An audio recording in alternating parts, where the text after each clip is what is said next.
Hey guys, if you are getting the DDE Server Windows OneDrive application error, then try this simple trick to fix this issue. Go to the taskbar, right click, click on Task Manager, and end the task of Microsoft OneDrive process.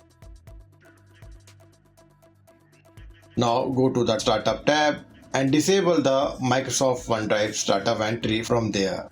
By doing this, your OneDrive problem should be resolved. If not, then proceed to the next process.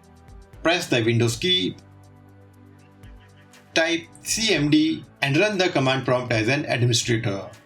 Once it opens, you need to run the following 3 repair commands one by one in the correct order. So copy the first command from the video description box, paste it here and press enter to execute this command. This will scan the system image for any corruption issues. This is the next command, copy it from the description box, paste it here and press enter to run it. So let it finish. Finally, run the SFC scan using the third command. This scan will check for and repair any corrupted or missing system files, which can help resolve various system problems and improve stability in your system. So let it finish. Once all 3 commands are done, restart your PC and your problem should be gone. Thanks for watching. Stay safe.